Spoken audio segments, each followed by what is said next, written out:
student.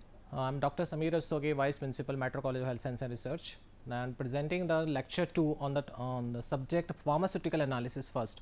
In the previous lecture, we have discussed the introduction about pharmaceutical analysis, scope of analysis. In analysis, there are two type of analysis, qualitative and quantitative. But in this lecture, we have discussed the different techniques of analysis as per your syllabus. These techniques are mainly used to quantify the compounds in the sample or to determine the amount of each compound present in the sample.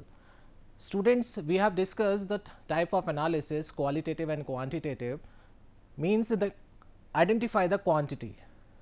So, which techniques are applied for to quantify or determine the sample. So, in this topic, we have discussed the various type of techniques of analysis. Before starting the techniques of analysis, I would like to discuss about the analysis, how to identify or quantify the compound. The first is proximate analysis. Student, अगर मेरे पास कुछ sample है और इस sample में x plus Y plus Z है और उसकी सपोज क्वांटिटी मेंशन है सपोज ए, ठीक है. अब एक सोल्यूशन है मेरे पास x plus Y plus Z का और उसका जो मेन मतलब टोटल क्वांटिटी वो ए है.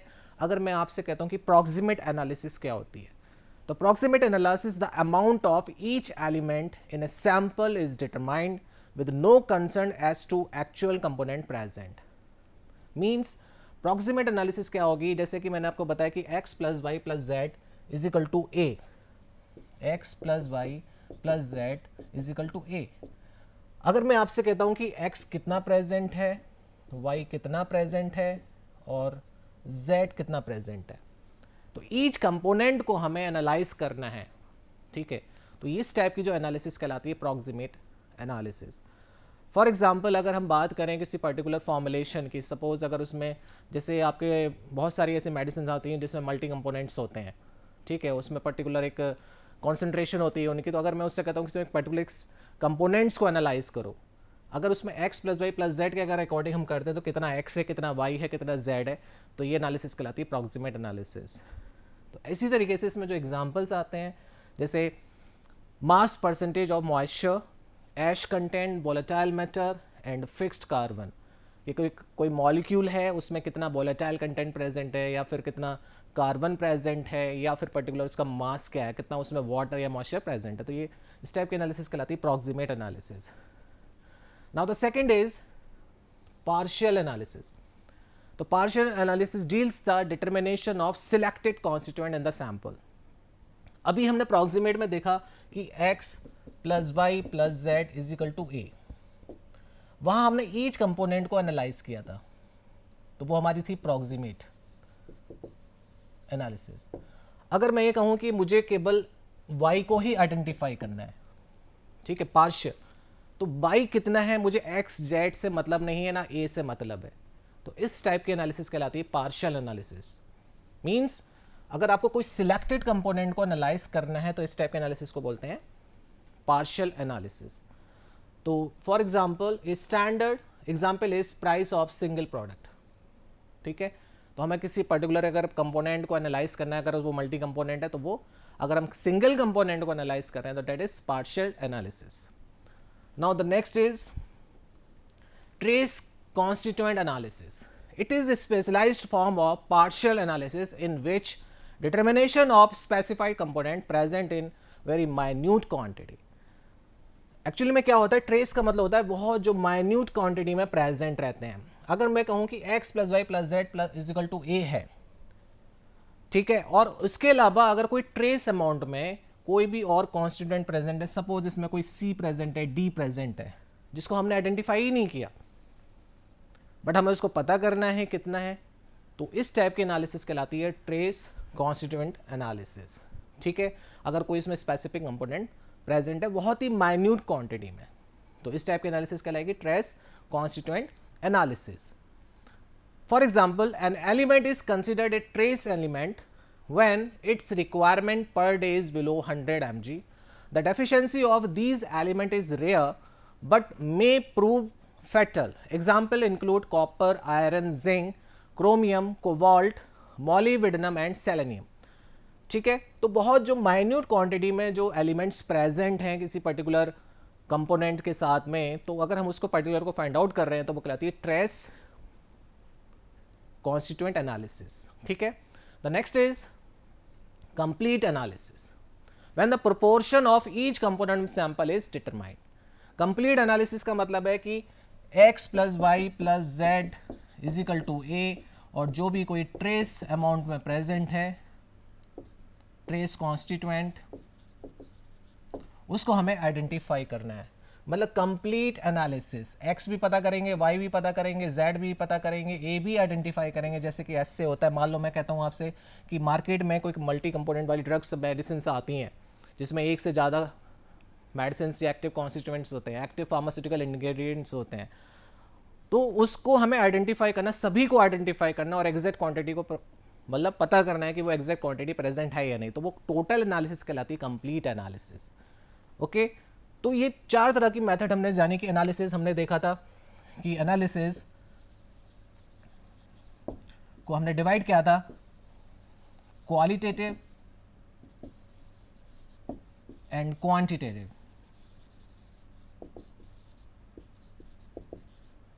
क्वालिटेटिव में हमने क्वालिटी पता करते थे कि उसको देखकर उसके कलर को, ऑर्डर को देखते हुए, बट क्वांटिटी को हमने उसमें पर्टिकुलर कंपोनेंट को हमें एनालाइज करना है. तो क्वांटिटेटिव एनालिसिस को हमने देखा कि ये 4 तरह की हमने मेथड देखी. अप्रॉक्सीमेट, ठीक है, अप्रॉक्सीमेट में हमने ईच कंपोनेंट को अलग अलग पता करना है. हमें ये नहीं पता करना है कि टोटल अमाउंट कितना है, मतलब इक्वल कितने हैं. इसके बाद हमने पार्शियल देखा, किसी पर्टिकुलर सिलेक्टेड कंपोनेंट को हमने लेना है. उसके बाद हमने ट्रेस एनालिसिस, ट्रेस कॉन्स्टिट्यूएंट को देखा कि ट्रेस कॉन्स्टिट्यूएंट में पर्टिकुलर एलिमेंट कौन सा प्रेजेंट है जो बहुत माइन्यूट क्वांटिटी में प्रेजेंट है.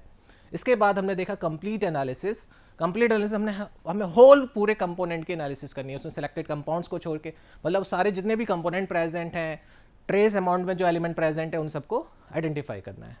Students, the next is important is technique of analysis. जो मेन टेक्निक्स हम डिस्कस करते हैं फार्मास्यूटिकल एनालिसिस में, पूरे वी फॉर्म में हम लोग पूरे टेक्निक ऑफ एनालिसिस को देखेंगे कि हमने कैसे आइडेंटिफाई करना है. तो हमने इनको डिवाइड किया है. The first method is chemical method. ठीक है, केमिकल मेथड नाम से पता लग रहा है इसमें कुछ केमिकल्स यूज होंगे. इसमें सबसे पहला आता है वॉल्यूमेट्रिक और टाइट्रीमेट्रिक मेथड.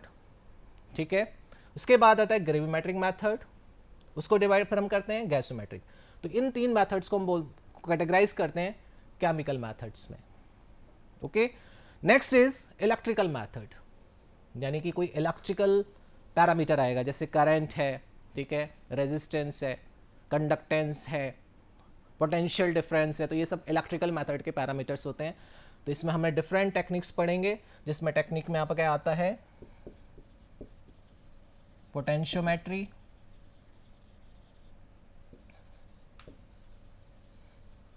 कंडक्टोमेट्री,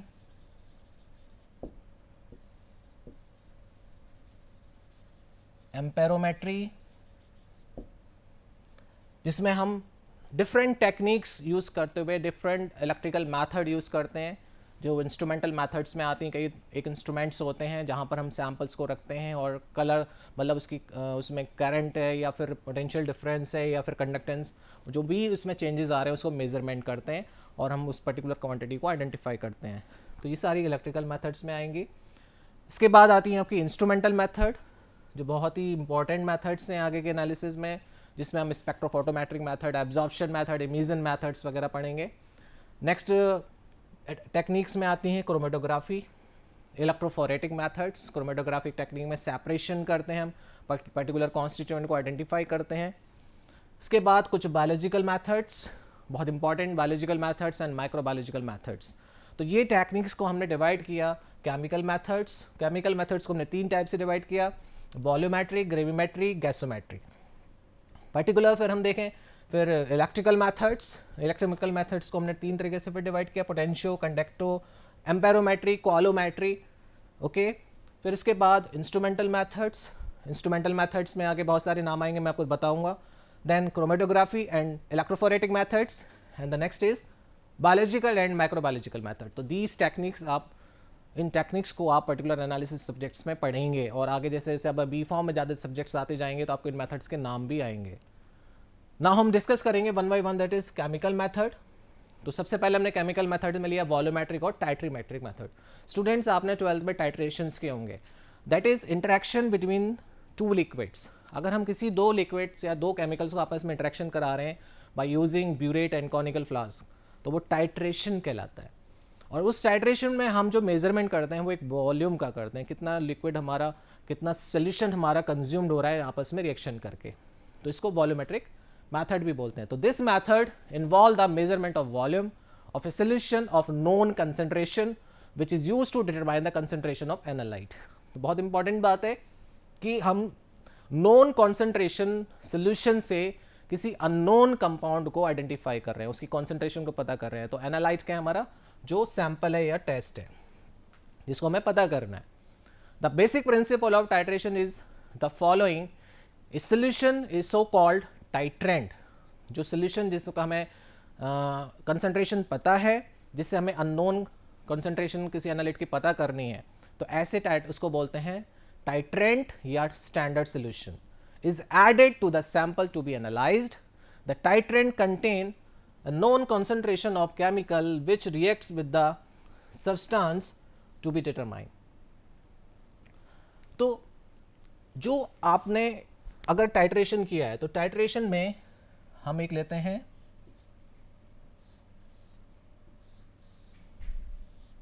एक आपका ब्यूरेट होता है जिसमें हम लेते हैं टाइट्रेंट, ठीक है, और यहां हमारा होता है एनालाइट।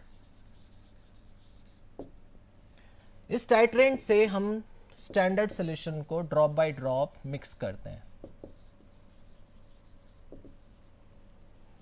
ऊपर आपके स्टैंडर्ड सॉल्यूशन है नोन कॉन्सेंट्रेशन का, और नीचे है आपका एनालाइट सॉल्यूशन जो कि हमारा टेस्ट सैंपल किसी सॉल्यूशन फॉर्म में, इन दोनों का आपस में इंटरेक्शन कराते हैं।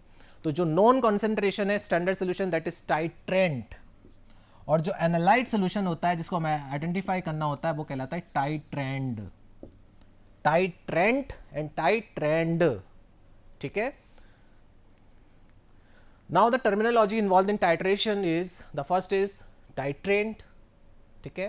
Titrate is substance is to be titrated is called titrate, okay, जो सब्सटेंस है, या इसको हम बोलेंगे टाइट्रेंड, इसका अनदर नाम भी हो जाएगा titrand. And the titrand is a solution of known concentration, जो स्टैंडर्ड हमने सॉल्यूशन लिया, that is standard solution, standard solution. Indicator, the most important part of titration. अब दो लिक्विड, अगर अब कलरलेस लिक्विड आपस में इंटरेक्ट कर रहे हैं, अब उन दोनों के बीच में रिएक्शन कैसे कंप्लीट हो रही है, ये कैसे पता चलेगा, ठीक है। तो इसके बीच में हमें एक इंडिकेटर डालना पड़ेगा, वो इंडिकेट करेगा कलर चेंज करके, या फिर कोई ऐसा चेंजेस लाएगा कि रिएक्शन कंप्लीट हो रही है उन दोनों के बीच में।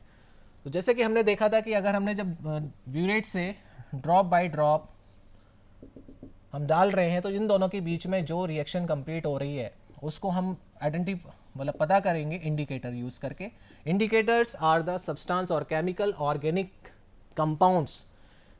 Indicators are chemically organic compound that shows colour change at the end point. End point क्या होता है, the point at with the reaction just complete, जहां पर इस एनालाइट्स के आयंस जो उसमें प्रेजेंट्स हैं और जो स्टैंडर्ड सोल्यूशन के जो सोल्यूशन में जो प्रेजेंट है आपके केमिकल, उसके आयंस इन दोनों को न्यूट्रलाइज करेंगे और इन दोनों के बीच में एक रिएक्शन कंप्लीट होगी। तो ये पार्ट कहलाता है एंड पॉइंट, और इसको आइडेंटिफाई करने के लिए हम यूज करते हैं इंडिकेटर, ठीक है, जो ऑर्गेनिक केमिकल कंपाउंड होते हैं जो हम इस ड्यूरिंग टाइट्रेशन में ड्रॉप में डाल देते हैं, ठीक है। Now the next is gravimetric analysis, is totally different from titrimetry. Gravimetry मतलब ग्रेविटी, मास, वेट आ रहा है। तो इसमें क्या होता है, gravimetry analysis describe a set of method used in analytical chemistry for the quantitative determination of an analyte, the ion being analysed based on its mass. Means अगर हमने अभी तक हमने टाइट्रीमेट्रिक एनालिसिस में देखा था कि हम उसके पर्टिकुलर वॉल्यूम को मेजर कर रहे थे, तो उसको हमने वॉल्यूमेट्री कहा। यहाँ हम पर्टिकुलर कंपाउंड को एक वेट के फॉर्म में या मास के फॉर्म में आइडेंटिफाई करेंगे, तो इसको बोल रहे हैं gravimetric analysis. This method involve changing the phase of analyte to separate it in its pure form from the original mixture and our quantitative measurement. यहाँ हमने टाइट्रेशन में देखा दो लिक्विड को इंटरेक्ट कराया, बट यहाँ पर हम उस पर्टिकुलर, मान ली मेरे पास सैंपल आया, उस सैंपल को मुझे आइडेंटिफाई करना है. तो सबसे पहले उस सैंपल में जो कंपोनेंट प्रेजेंट है जिसको मुझे पता करना है उसको मैं सेटल डाउन करूँगा. पहले उसको सोल्यूशन बनाऊँगा, फिर उसको सेटल डाउन करूँगा बाई यूजिंग प्रेसिपिटेटिंग एजेंट. ठीक है, प्रेसिपिटेटिंग एजेंट से वो प्रेसिपिटेट होकर डाउन हो जाएगा, बॉटम में आ जाएगा. फिर उसके बाद मैं उसको फिल्टर करूँगा, वॉश करूँगा, ड्राई करूँगा. फिल्टर करने के बाद फाइनली मुझे एक मास फॉर्म में मिलेगा. तो वो जो एनालिसिस होगी वो ग्रेविमेट्रिक एनालिसिस है, जो आप इस यूनिट में, इस सब्जेक्ट के यूनिट 5 में जाके पढ़ेंगे. It is quantitative method use to determine the mass of analyte. जैसे मैंने अभी डिस्कस किया, the analyte first is converted into insoluble precipitate. Suppose मेरे पास सैंपल आया, मैंने उसको पहले प्रेसिपिटेट फॉर्म में बना लिया, एक सोल्यूशन था वो नीचे सेटल डाउन हो जाएगा. ठीक है, तो ये फर्स्ट मेरा पॉइंट रहा कि एनालाइट जिसको मुझे पता करना है उसका मैंने प्रेसिपिटेट बना के उसको प्योरेस्ट फॉर्म में नीचे ले लिया. The analyst first is converted to an insoluble precipitate in the purest form and then collected.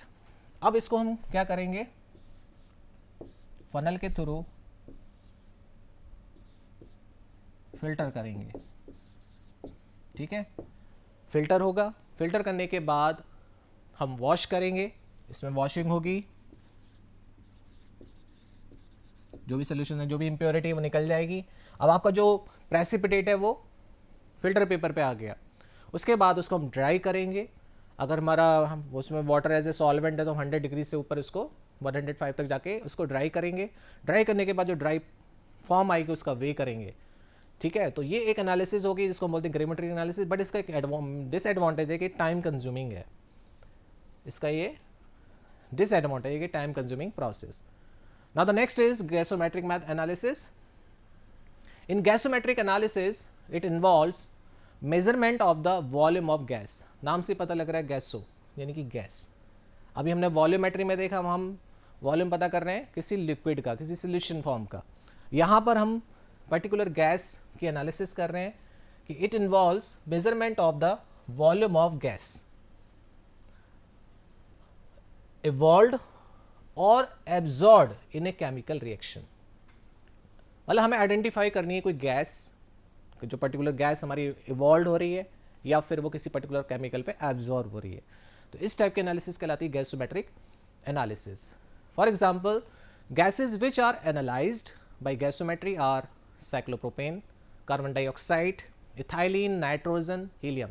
तो बहुत सारी ऐसी गैसेस हैं जहाँ पर हमें एनालिसिस में इन पर्टिकुलर गैस के वॉल्यूम को हमें मेजरमेंट करना है. तो इस टाइप के एनालिसिस की टेक्निक्स को कहते हैं gasometric analysis. Now the most important method is electro या फिर इलेक्ट्रिकल मैथड ऑफ एनालिसिस.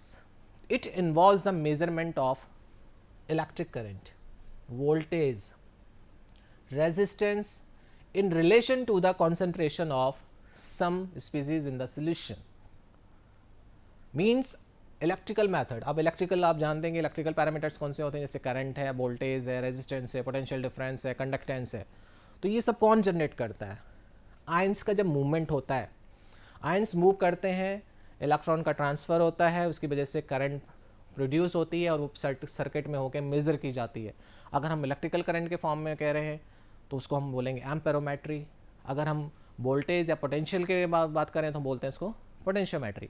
तो potentiometry measure electrical potential of an electrode in equilibrium with an ion to be determine. Suppose मेरे पास कोई पर्टिकुलर सैंपल का solution है. ठीक है, यहाँ अगर मैं इलेक्ट्रिकल मेथड लूँगा तो इसका एक पर्टिकुलर इलेक्ट्रोड होता है. वो इलेक्ट्रोड एक बॉक्स से कनेक्ट होता है.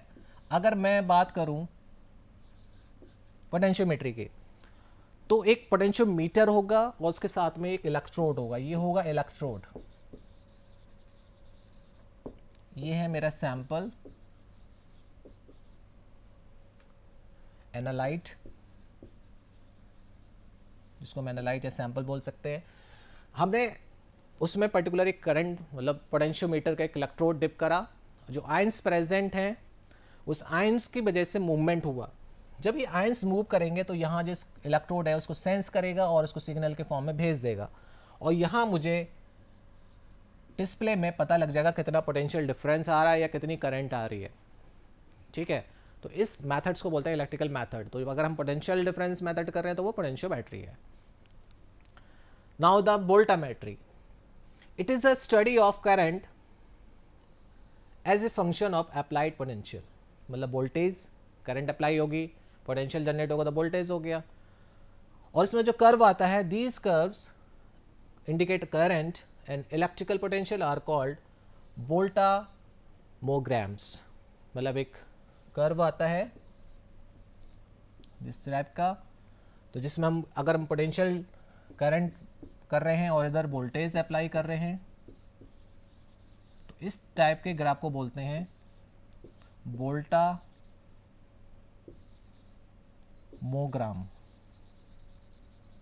तो ये सारी चीजें इलेक्ट्रिकल मेथड्स में आती हैं। The potential is varied arbitrarily either step by step or continuously and the actual current value is measured as the dependent variable। तो जो फ्लक्चुएशन है, जो सोल्यूशन मैंने आपको बताया कि हमें पर्टिकुलर सैंपल को आइडेंटिफाई करना है by movement of ions, by the movements of ion the electron transfer is are there and flow of electrons indicate the current changes. तो वेरिएबल चेंजेस होंगे तो हमारे ग्राफ में फ्लक्चुएशन आएगा। तो इस पर्टिकुलर वोल्टामोग्राम से भी हम उस पर्टिकुलर कंपाउंड को आइडेंटिफाई कर सकते हैं। Now the next is coulometry. The coulometry is the main principle involve in the coulometric titration is the generation of the titrant by the electrolysis. ठीक है, then a large amount of titrant solution is added to the sample solution, then the sample solution is electrolyzed at the anode surface.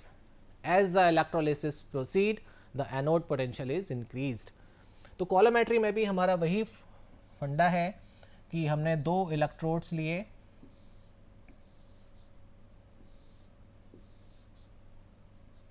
जिनको हमने connect किया,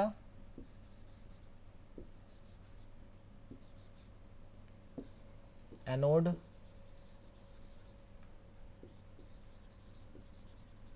cathode. तो anode cathode दो अलग अलग plus minus के साइन रहते हैं, आपने जानते होंगे ये चीज कि कैटायन एनाइंस, कैटायंस हमारे होते हैं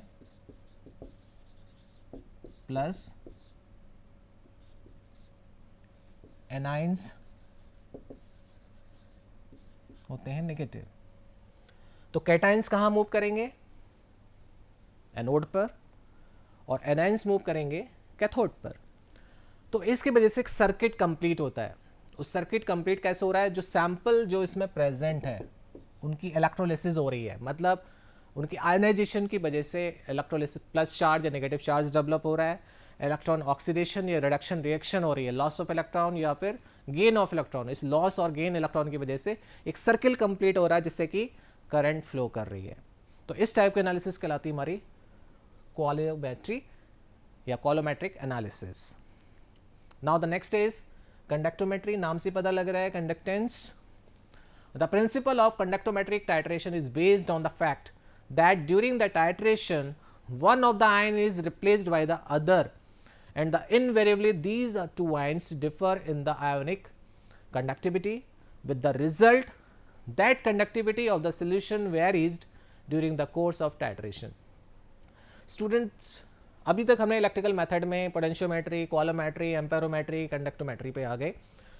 बहुत सिंपल सा वही है कि एक इलेक्ट्रोड है, इलेक्ट्रोड के साथ एक कंडक्टोमीटर जुड़ा है और जो कंडक्टेंस जनरेट हो रहा है, जो सैंपल में जो आयंस प्रेजेंट हैं वो आयंस किसी दूसरे आयंस के द्वारा रिप्लेस किए जा रहे हैं, उसकी वजह से एक रेजिस्टेंस या कंडक्टेंस जनरेट हो रहा है।